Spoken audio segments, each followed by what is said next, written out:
My name is Noaredin, but people call me Nura. I am just an ordinary villager whose life passes in the struggle for daily bread. My village is not very big, but the land here is fertile. Most people do farming, and I also work all day in a small field. The land is not mine, I only work as a tenant. Whatever grows, the larger share goes to the owner of the land, and the little that remains is enough for my household. My wife passed away long ago. I have a daughter, Nasiba, who got married and settled in another village. Her village is far from here, and I go to meet her once a month. Meeting her gives peace to my heart, and after spending a few days with her, I return home. The hardships of life never seem to end. In a farmer's fate there is less peace and more labor. My days are spent plowing the field and looking after the crops. Water shortage is always a problem. Rainfall is less, and the fear of losing the harvest always remains in the heart. But what can one do? Life remains tangled in this cycle. In our village, night falls early. As soon as the sun sets, people shut themselves inside their homes. Darkness deepens, and from afar the dreadful howls of wolves echo in the air. Old tales come to mind and make the heart shiver. The elders say that one should not stay outside too late at night because some things move only in the dark. Some things are such that cannot be seen but can surely be felt. Hearing this, I always return home before evening. But on that day the matter was different. I had gone to my daughter Nasiba's house for my monthly visit. The day passed well. Nasiba lovingly asked me to sit for dinner. But dinner got delayed, and by the time we finished, night had already fallen. My daughter said, "Father, it is too late at night. Stay here and go in the morning." But I refused. I told her, "Daughter, it is my habit to sleep in my own village. I fear nothing on the way. Allah is the protector." Saying this, I took my walking stick, placed the sheet on my shoulder, and set out. As soon as I left the village, that deserted path appeared which passed right through the forest. Darkness was spreading and the air carried a strange chill.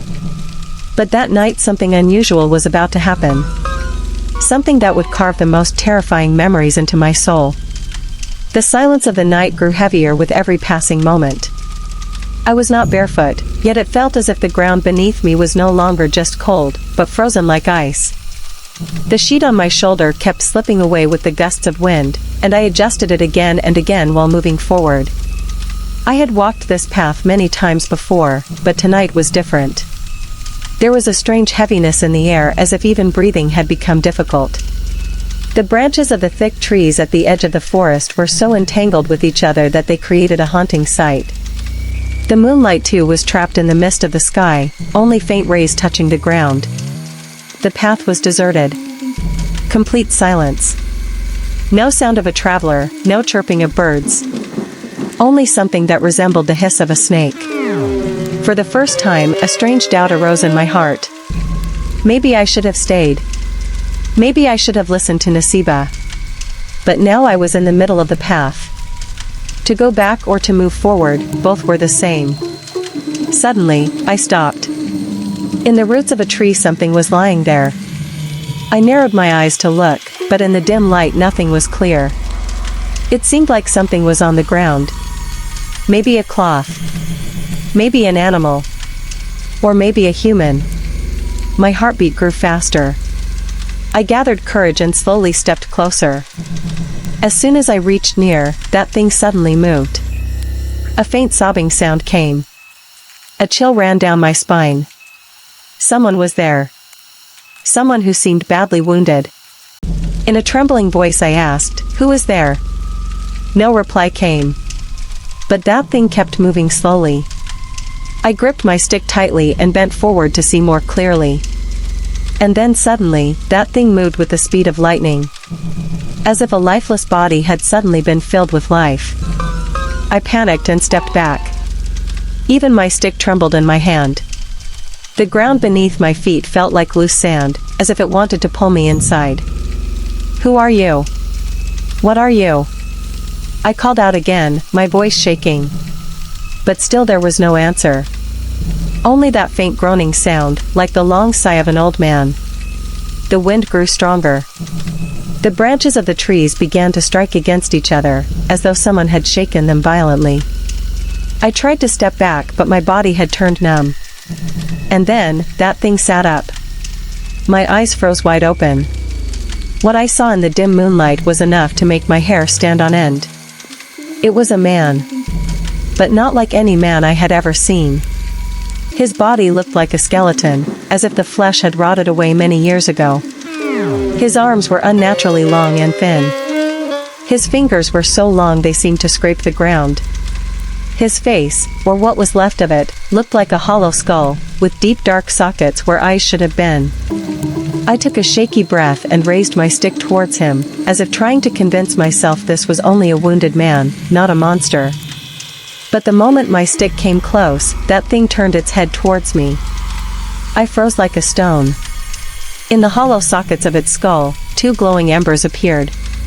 Those burning eyes seemed to scorch my very soul from within. Stop. The word echoed suddenly. I was startled.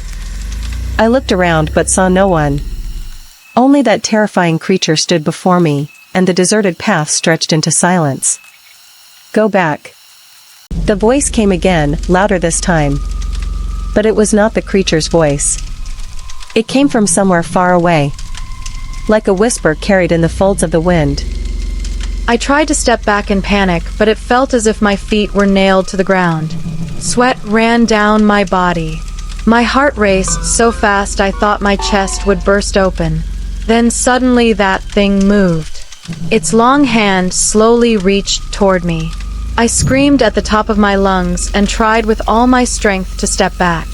As soon as I shut my eyes tightly, there came a violent jolt and then a heavy silence fell.